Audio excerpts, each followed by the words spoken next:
ఆయనకు కదా ఆరోగ్యం బాగాలేదు. ఏమో మరి ఇద్దరికి చెయ్యాలి అని అన్నారు. అన్న తర్వాత అతనికి HIV పాజిటివ్ ఉంది.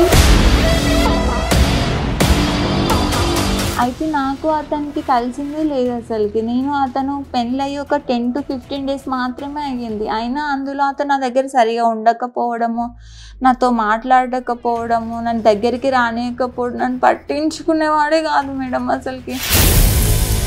మంచిదే ఎందులే పట్టించుకోండి నిజం చెప్పాలంటే. హెల్త్ బాగోని అబ్బాయిని, అది మామూలు డిసీజ్ కూడా కాదు కదా, నాకు ఎందుకు ఇచ్చి పెళ్లి చేస్తారు, అసలు నా జీవితం ఏం చేయదలుచుకున్నాను, నువ్వు గట్టిగా అడిగావా? ఎందుకు ఫోన్ చేసినావు అంటే మరి పెళ్లి చేసుకున్నావు, మరి ఇట్లా అయ్యింది, ఏంది విషయం, మరి నేను ఇంతేనా ఇంకా నా దగ్గర పెట్టకు, ఉండాలనుకుంటే ఉండు లేకపోతే ఎరుపు. వద్దనుకున్నప్పుడు మరి పెళ్లి ఎందుకు చేసుకున్నట్టు, అంతగానం ఇంటికి వచ్చి మీ అమ్మ అంతగానం చేసి? నేను కాబట్టి పెళ్లి చేసుకున్నా, లేకపోతే నిన్నెవడు చేసుకుంటాడు? ఆస్తుందా అన్నం ఉందా ఏముందని పెళ్లి చేసుకుంటాను నేను? అవి లేవు కాబట్టి చేసుకున్నావా ఇప్పుడు నువ్వు? తెలియదు అనుకున్నావా ఏమి? నువ్వు పచ్చి మోసం చేసి ఆ అమ్మాయిని పెళ్లి చేసుకొని ఆ అమ్మాయి జీవితం అంతా పాడు చేసావు. ఒక భార్యగా తనకు కూడా కొన్ని కోరికలు ఉంటాయి కదా, ఆమె ముసలిది కాదు, ఆమెకేం HIV లేదు. ఆ అమ్మాయి ఇక్కడికి వచ్చి మాకు విడాకులు ఇప్పించండి అని అడుగుతుంది. నీతో ఇప్పుడు ఇందాక నా ముందు మాట్లాడితే నేను ఇవ్వను, నీ ఇష్టం ఉన్నది చేసుకొని నువ్వు సమాధానం చెప్తున్నావు. మా ఆ అమ్మాయికి విను నేను ఇయ్యను, ఎందుకంటే నా పరువు పోతుంది మేడం నలుగురిలో. ఏం చేస్తారో చేసుకోండి, నేనైతే విడాకులు ఇవ్వను.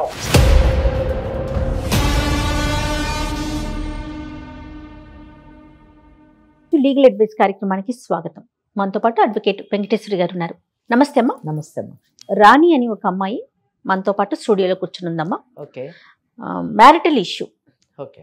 నాకు ఒక న్యాయం చేయండి, నాకేం చేయాలో అర్థం కావట్లేదు, ఈ బంధంలో ఉండాలా వెళ్ళిపోవాలా, ఉండటానికి అవకాశం లేదంటే ముందు నువ్వు వెనక గొయ్యి అన్నట్లుగా తయారైంది నా పరిస్థితి. ఎవ్వరికీ కూడా ఇలాంటి సమస్య రాకూడదని కోరుకుంటున్నానమ్మా. దానికి సంబంధించి ఏం చేయాలి అనేది కూడా మీ సలహా చాలా అవసరము. మరి ఇంకా ఆలస్యం చేయొద్దమ్మా, రాణితో మాట్లాడేద్దాము. నమస్తే మా రాణి. నమస్తే. ఓకే. మరి మేడం ఉన్నారు, నాకు చెప్పిన విషయం అంతా కూడా చక్కగా క్లియర్గా అబద్ధం చెప్పకుండా సూటిగా మేడంకి చెప్పు. నమస్కారం అమ్మ. నమస్తే అమ్మా. నా పేరు రాణి అమ్మ. నాది చాలా పేద కుటుంబం. నాకు మా నాన్న లేరు చిన్నప్పటి నుంచి. మా అమ్మ ఒక్కతే చూసుకుంది. బంధువులు ఎవరు లేరు, అంటే దూర బంధువులు ఉన్నారు, దగ్గరలో లేరు. అంటే నాన్న చనిపోయారు? చిన్నప్పుడే చనిపోయారు, చిన్న డిసీజ్ లాగా వచ్చి చనిపోయిండ్రు. అయితే తర్వాత ఇంకా ఇంట్లో నడుపు. మీరు చాలా చిన్నప్పుడు చనిపోయారు అన్నారు కదా, మరి మీ బ్రతుకుతారు ఎలాగా? ఎంతమంది మీరు? నేను ఒక్కదాన్నే. ఓకే. మరి ఎట్లా? అయితే మా అమ్మ ఉండి చిన్న కూలి పని, వ్యవసాయం పని అలా చేసేదాన్ని. నేను అంతలోపు చదువు కంప్లీట్ అయింది, అది ఇంటర్ కంప్లీట్ అయింది. తర్వాత ప్రైవేట్ జాబ్ చేస్తూ వచ్చాను. ఇంటర్ తర్వాతే జాబ్ లోకి వెళ్ళిపోయాను. ఇంటర్ తర్వాత మామూలు ప్రైవేట్ జాబ్స్ కుటుంబ పోషణ కదా, పని చేసుకుంటూ చదువుకుంటూ ఉండింది అన్నమాట. చాలా గొప్ప విషయం. అంటే అమ్మాయి చాలా పద్ధతిలో పెరిగినటువంటి అమ్మాయి. అంతేగమ్మా. తర్వాత జాబ్ చేస్తూ మళ్ళీ డిగ్రీ కంప్లీట్ చేసినాను. డిగ్రీ కంప్లీట్ చేసిన తర్వాత మళ్ళీ ప్రైవేట్ జాబ్స్, స్కూల్లో టీచింగ్ అలాంటివి ట్రై చేసినాను. ఓకే. అమ్మ కొంచెం ఇబ్బంది ఉండి పెళ్లి చేద్దామని అనుకున్నది. పెళ్లి చేద్దాం అనుకుంటే ఇక్కడ ఊర్లో చూస్తే ఏమంత సరిగా లేవు. ఇట్లా తెలిసిన వాళ్ళు ఉండి ఇట్లా మ్యాట్రిమోనీలో దాంట్లో చూద్దామని చెప్పిండ్రు. అయితే దాంట్లో వాళ్ళని అడిగి బయట సంబంధం, ఇట్లా దూరపు సంబంధం అని చూసిండ్రు. దూరపు సంబంధం చూస్తే ఇక్కడ మచిలీపట్నం అక్కడ ఒక సంబంధం దొరికింది. ఓకే. అంటే మీ బంధువులా? బంధువులు కాదు, దూరపు వాళ్ళే. దూరపు వాళ్ళు, ఎవరో తెలియని వాళ్ళే మచిలీపట్నంలో ఉన్నారని చెప్పారు. మ్యాట్రిమోనీ ద్వారా వచ్చిందంట. దూరపు సంబంధం అంటే నేను ఏమన్నా బంధువులేమో, ఎందుకంటే బంధువులు అయితే వాళ్ళ గురించి అన్ని తెలిసి ఉంటాయి కదా. అవును. మరి అమ్మాయికి ఏం కష్టాలు వచ్చినాయి అని నాకు డౌట్ వచ్చింది. అదేలేమ్మా. సో బయట వాళ్ళే, ఎవరు బయట వాళ్ళే. అయితే బయట నుంచి సంబంధం వచ్చి చూసిండ్రు. ఇంకా వాళ్ళు వీళ్ళు మాట్లాడుకొని ఇంత కట్నంలో అని చెప్పేసి చేసిండ్రు. ఇచ్చారు. 3 లక్షల దాకా ఇచ్చింది. అదేలే. ఇక ఇప్పుడు తను పని చేసుకుంటుంది, వాళ్ళ అమ్మ ఏదో పాపం చిన్న చేసి పిల్లకి పెళ్లి చేయాలి, మంచి సంబంధం అన్నట్టుగా చేయడం జరిగింది. ఓకే. అయితే అట్లా 3 లక్షల్లో పెళ్లి అంతా అయిపోయింది. అతను ఏం చేస్తాడు? అతను చిట్ ఫండ్స్ జాబ్ చేస్తాడు. అయితే పెళ్లి అయిన తర్వాత అత్తగారింటికి పోయినాము. కొద్ది రోజులు బాగానే ఉండేవాళ్ళం. ఆ తర్వాత ఏమైందేమో సరిగా పట్టించుకోవడం, కొన్ని రోజులు కలవక అంటే ఎన్ని రోజులు బాగున్నాడు? ఒక 10 రోజులు 15 రోజుల వరకు చాలా బాగున్నాడు. అంటే ఆ పెళ్లి సంబరాలన్నీ అయ్యేంత మటుకు చుట్టాలు 16 రోజులు అందరిలో 16 రోజుల ఉన్నాగా. పెళ్లి పండుగ అంటారు కదా, ఆ, అవి అయ్యేంత మటుకు బాగున్నాడు. బాగున్నాడు. ఓకే. ఆ తర్వాత ఏమైందేమో సరిగా పట్టించుకోకపోవడం, అసలు దగ్గరికి రాకపోవడం, కలవకపోవడం, ఏం చేసినా బాలేదు అనడం.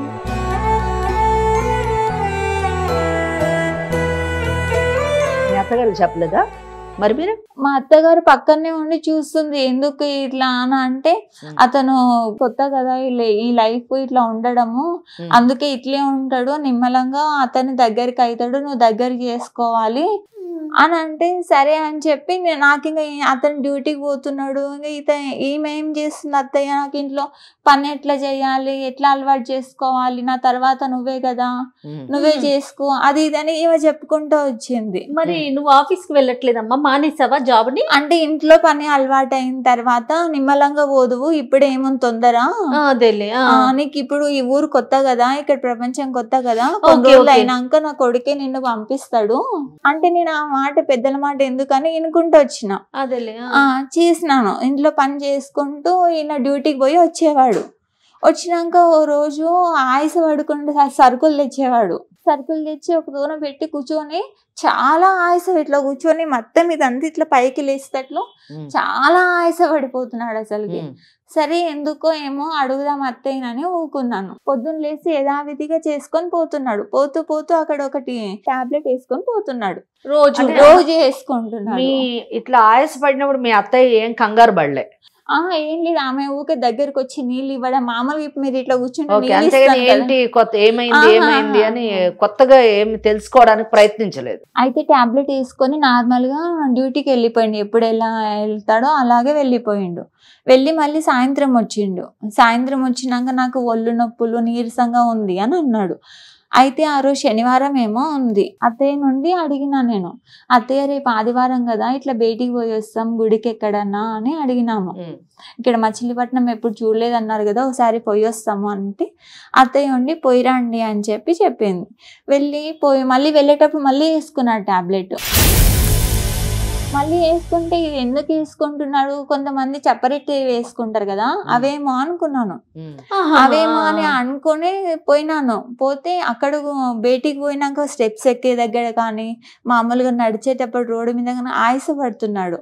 ఇచ్చిన తాగినమ్మా, తాగినాక బాటిల్ ఇట్లా పట్టుకొని కింద పడిపోయిండు. అయ్యో, పడిపోయినాక ఆ చుట్టుపక్కల రోడ్డు మీద ఉన్న వాళ్ళందరూ హాస్పిటల్లో జాయిన్ చేసిండ్రు. హాస్పిటల్లో జాయిన్ చేసినాక ఇట్లా లోపలికి తీసుకెళ్ళి ఇట్లా చెయ్యాలి, ఇట్లా టెస్టులు చేస్తాము అది ఇది అని అన్నారు. అన్న తర్వాత నేనుండి కంగారై భయపడి ఇంట్లో వాళ్ళకి చెప్పాలి, అత్తయ్య మామయ్యకు ఫోన్ చేసినాను. అత్తయ్యకి మామయ్యకి ఫోన్ చేస్తే వాళ్ళు వచ్చిండ్రు. తర్వాత ఇతనికి ఏవేవో టెస్టులు చేయాలంటే లోపల తీసుకెళ్ళిండ్రు. అత్తయ్య వాళ్ళు వచ్చినాక నాకు కూడా టెస్టులు చేయాలి. మీకెందుకు, ఆయన కదా పడిపోయింది, మీకెందుకు టెస్ట్? ఆయన కదా ఆరోగ్యం బాగాలేదు, ఇద్దరికి చెయ్యాలి అని అన్నారు. అన్న తర్వాత అతనికి HIV పాజిటివ్ ఉంది, నీకు కూడా ఉందేమో నీ వల్ల అతనికి అని చెప్పి డౌట్తో నాకు కూడా టెస్ట్ చేసింది. ఓకే, మీ రిపోర్ట్ ఏమొచ్చింది? ఏం లేదు, నిల్ అని వచ్చింది. Thank God. అతనికి ఉంది అని చెప్పిండ్రు. అయితే నాకు అతనికి కలిసిందే లేదు అసలుకి. అతను పెళ్ళయి ఒక 10 to 15 days మాత్రమే అయ్యింది. అయినా అందులో అతను నా దగ్గర సరిగా ఉండకపోవడము, నాతో మాట్లాడకపోవడము, నన్ను దగ్గరికి రానియకపోవడం, నన్ను పట్టించుకునేవాడే కాదు మేడం అసలుకి. మంచిదే ఇందులో పట్టించుకోండి, నిజం చెప్పాలంటే. మరేనమ్మా, బాగా చెప్పారు మేడం. పరిస్థితి ఏం అర్థం అయితలేదు అసలుకి, ఏం తెలియకుండా చేసుకున్నాడు మ్యారేజ్. అసలుకి పెళ్లి నన్ను ఏం చెప్పలేదు. అత్తయ్య మావికి వాళ్ళకి తెలుసు అంటావమ్మా? వాళ్ళకి తెలిసే ఉంటది మేడం, ఎందుకంటే అత్తయ్య ఎప్పుడు మా వెనకాలే, వంట చేసేటప్పుడు నా వెనకాలే, ఆయనకు భోజనం పెడేటప్పుడు నా వెనకాలే, ఆయనతో ఏం మాట్లాడినా నా వెనకాలే, ఇట్లా బెడ్రూమ్ అయితే ఇట్లా కింద కూర్చొని చూసేవాళ్ళు, ఏం చేస్తున్నారు, ఏంది, ఏం మాట్లాడుకుంటున్నారు. నేను 2 సార్లు అట్లా గమనించి అడిగిన నా అత్తయ్యని, ఎందుకు అత్తయ్య ఇక్కడ కూర్చున్నారు, పడుకోలేదా, అక్కడ బయట ఎవరో వచ్చిండ్రు కదా పలకరియడానికి పోలేదా అని అడిగినాను. అడిగితే ఆమె ఉండి మీకు కొత్త కాపురం కదా, మీకేం తెలియదు, ఎట్లా ఉంటున్నారో చూసుకోవాలి, చెప్పాలి కదా, మళ్ళీ ఈ విషయం బాలేరు అంటే బయట వాళ్ళకు తెలుస్తుంది కదా, తెలిస్తే ఇంటి పరువు పోతుంది కదా, ఇంటి మర్యాద పోతుంది కదా. సంబంధం ఉందమ్మా? ఇప్పుడు HIV అని తెలిసింది కదా, తెలిసిన తర్వాత నీ పరిస్థితి ఏంటి, నువ్వేం చేయాలనుకున్నావు, అసలు నీ భవిష్యత్తు ఏంటి? అయితే నేను అతన్ని చూస్తూ ఉండలేను కదమ్మా అతనితోనైనా. అందుకని అత్తయ్యని అడిగితే అత్తయ్య రోజు నాతో గొడవ పడడం, నాతో కావాలని పని చేయించడం, నన్ను ఒక పని మనిషిలాగా ఇంకా నిమిషం ఊకుండకుండా బయట ఇంట్లో లోపల పైన ఇల్లు దులుపు అది ఇది చేయడం. మీ అమ్మగారికి చెప్పలేదా? చెప్పినాను. మరి ఆయన టెస్ట్ చేస్తే HIV పాజిటివ్ ఉంది అని అన్నారు. మరి అత్తయ్యనేమో నన్ను పని ఎక్కువ చేయిస్తుంది, నన్ను తిడుతుంది, కొడుతుంది, బాగా సతాయిస్తుంది మేడం. అసలుకి నాకు ఏందమ్మ పరిస్థితి, ఇప్పుడు ఇంటికి వద్దామంటే ఇంటి చుట్టుపక్కల అందరూ హేళన చేసేవాళ్ళే, ఒక్కరు కూడా సానుభూతి చూసి ఇట్లా అయ్యింది కదా దగ్గర తీసుకునే వాళ్ళు ఒక్కరు కూడా లేరు, మనకు చుట్టాలు లేరు, నాన్న లేడు, ఎవ్వరు లేరు. మరి ఇప్పుడు నేను ఈడే నోరు మూసుకొని ఇంట్లో ఉండాలా, మరి ఎట్లా ఇంటికి రమ్మంటావా, ఏం చేయాలని అమ్మని అడిగితే అమ్మ ఉండి అక్కడే ఉండు, ఎట్లోలాగా సర్దుకుంటది, ఏదన్నా అవకాశం దొరుకుతుంది, సర్దుకుంటది, తొందరలోనే మంచిగా అవుతుంది. అది అసలు HIV అంటే ఏంటో ఆమె చెప్పిన అర్థం కాని పరిస్థితి ఆమెది. ఇంకా అందుకని చెప్పలేదు, చెప్పలేదు. ఇంక ఏం చేయాలో నాకు కూడా అర్థం అవుతలేదు. అందుకే మీరు ఏమైనా సహాయం చేస్తారేమో అని ఇక్కడికి వచ్చినానమ్మా. నీకేం కావాలి అసలు చెప్పండి. నాకు అతని నుంచి విడాకులు కావాలమ్మా. హెల్త్ బాగోని అబ్బాయి, అది మామూలు డిసీజ్ కూడా కాదు కదా, నాకు ఎందుకు ఇచ్చి పెళ్లి చేశారు, అసలు నా జీవితం ఏం చేయదలుచుకున్నాను, నువ్వు గట్టిగా అడిగావా మీ ఆయన్ని గాని మీ అత్తగారిని మామగారు? ఎక్కడమ్మా వెనకాల ఎవరైనా సపోర్ట్ ధైర్యం ఏమన్నా ఇంకా ఇట్లా ఆలోచిస్తున్నారు ఏంటమ్మా ఆడపిల్లలు? చదువును టీచర్ జాబ్ చేసే ఇదంతా 10 మందికి చెప్పే పిల్లవి నువ్వు, ఇంకా ఇటువంటి వాళ్ళు ఉన్నారా అని ఆశ్చర్యం కూడా. నిజంగా చాలా ఆశ్చర్యం వేస్తుందమ్మా. నువ్వు ఇంత నిదానంగా మాట్లాడుతా ఉంటే అంటే నీ తత్వం అది అయి ఉండొచ్చు, కానీ సమస్య అది కాదు కదా. మీ ఆయనతో మాట్లాడే అసలు అడిగి ఏమంటాడు చెప్పలేదు ముందు, ఆ తర్వాత నిదానంగా అడగంగా విసుగొచ్చిందో ఏమో అమ్మ, మరి రిపోర్ట్లో తెలిసింది కదా అతను చెప్పేదేముంది అని అడిగితే ఏం చేసుకుంటావు చేసుకోపోయేగా, పుట్టింటికి పోతావా, ఏడికన్నా పోతావా, ఏం చేసుకుంటావో చేసుకోపో, పుట్టింటికి పోతావా పో, నీ ఇష్టం ఏమన్నా చేసుకో, నాకైతే తెలియదు, ఇంకా నాకైతే నేనైతే ఇట్లే ఉంటా, మరి నేనైతే ఇట్లే బతుకుతా అని అంటున్నాడు. మరి నిన్ను ఎందుకు చేసుకున్నాడంట? ఎందుకు చేసుకున్నాడంటే ఆయనకు చేయడానికి ఒక ఆమె ఉండాలి కదమ్మా, మరి వాళ్ళ అమ్మకు సహాయంగా ఈయనకు సహాయంగా. మరి నువ్వేం చేయాలనుకుంటున్నావు ఇప్పుడు? చదువుకున్న అమ్మాయి కదా.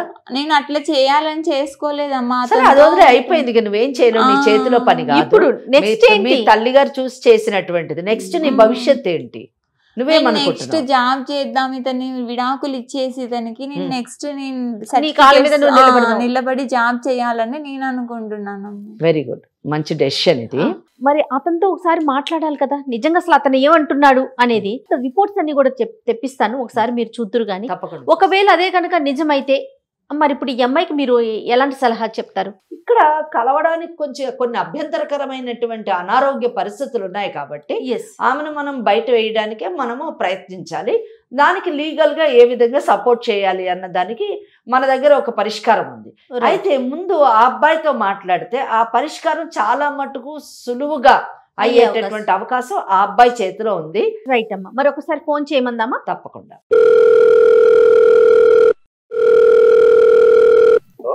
హలో, ఎక్కడున్నావు? బయట ఉన్నావా? నేను ఇక్కడ మా ఊరికి వచ్చినాను.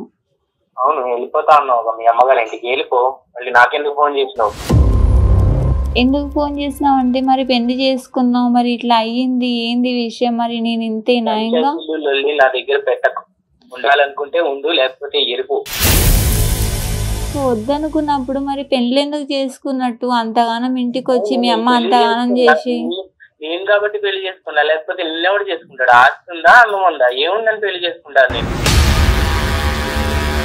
అవి లేవు కాబట్టి చేసుకున్నావా ఇప్పుడు నువ్వు? తెలియదనుకున్నావా ఏమి? మరి అయితే నన్ను విడాకులు ఇస్తాను, వదిలే ఇంకా నన్ను.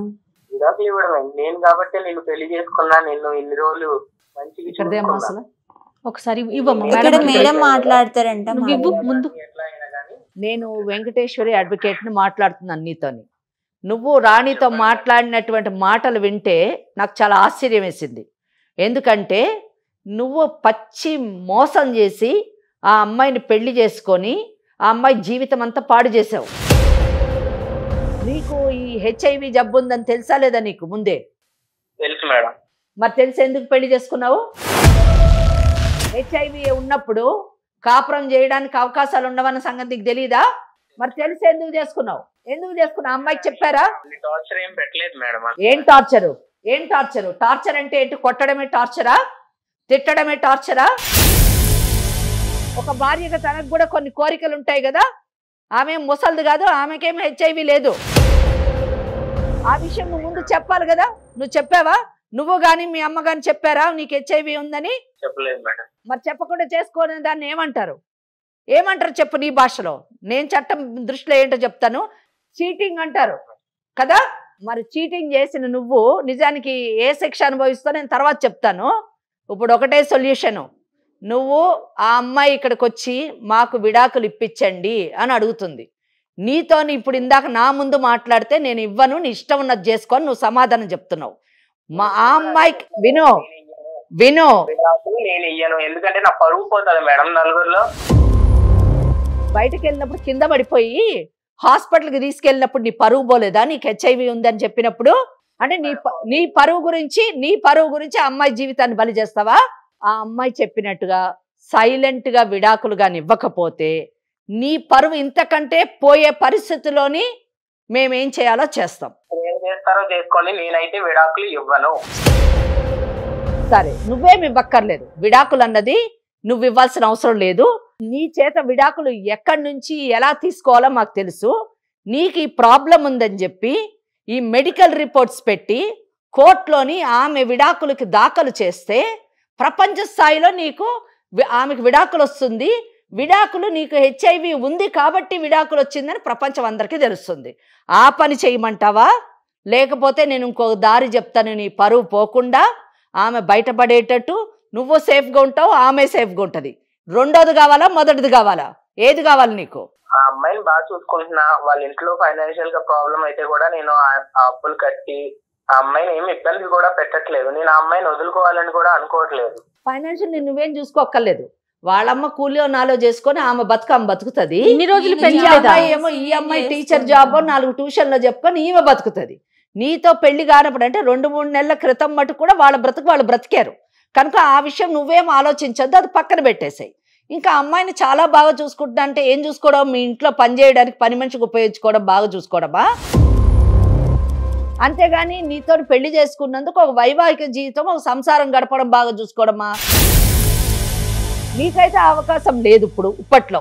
ఓకే, హెచ్ఐవికి ఇప్పుడు ట్రీట్మెంట్ ఉంది, బాగా అయ్యేటటువంటి అవకాశం ఉంది. కానీ ఆ అమ్మాయి అంత మటుకు నేను వెయిట్ చేయను, నాకు విడాకులు కావాలి అని అంటున్నప్పుడు నువ్వు చెప్పే కారణం ఏంటంటే విడాకులు ఇవ్వకపోవడానికి కేవలం నా పరువు పోతుంది, ఈ విషయం బయటకు వెళ్తే నా పరువు పోతుంది కాబట్టి నేను ఇవ్వను అంటున్నావు. నీ పరువు పోకుండా ఆ అమ్మాయి బయట పడేటటువంటి ఒక సొల్యూషన్ చెప్తాను, దాని ప్రకారం వెళ్తావా?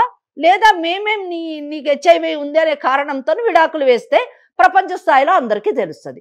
ఈ రెండిట్లో ఏది కావాలో నువ్వు సెలెక్ట్ చేసుకో. హెచ్ఐవి వచ్చినంత మాత్రాన వాళ్ళని ఏదో అంటరాని వాళ్ళుగా చూడడం అన్న తప్పు అన్నది మేము వీలైనంత మటుకు మేము సమాజము అలాగే మెడికల్ ఫీల్డ్ వాళ్ళు ప్రభుత్వము చాలా అవేర్నెస్ తీసుకొస్తున్నారు.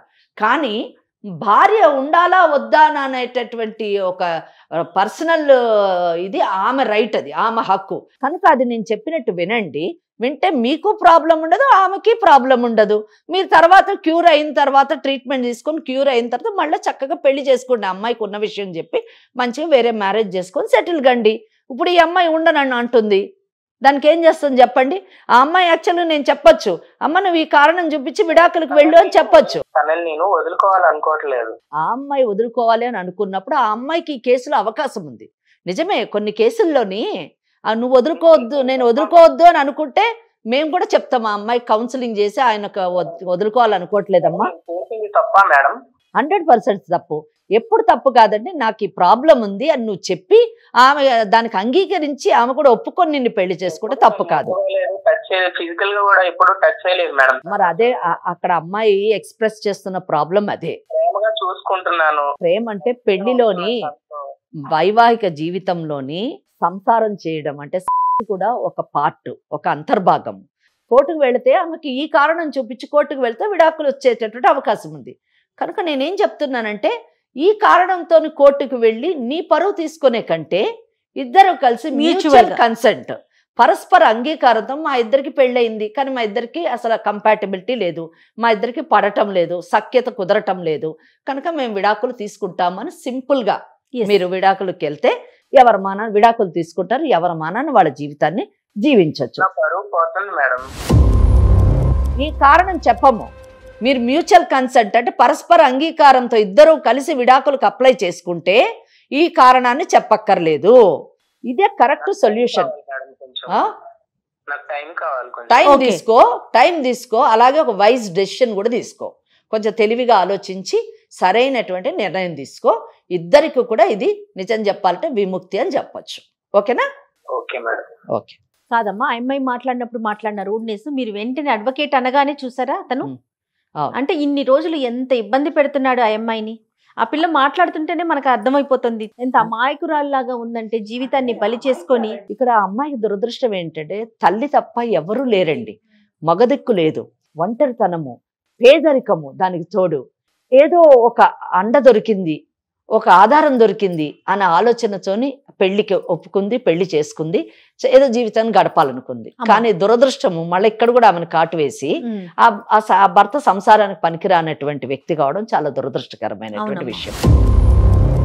అమ్మ ఇప్పుడు అతను కనుక ఓకే చేసి మీరన్న మాటలకి ఆలోచించుకొని ముందుకొస్తే సరే సరే, మరి లేని పక్షంలో రాణిని ఏ స్టెప్ వేయమంటారమ్మా? ఇక్కడ డైవర్స్ అని అనక్కర్లేదండి అమ్మా. చట్టంలోని 2 ఉన్నాయి.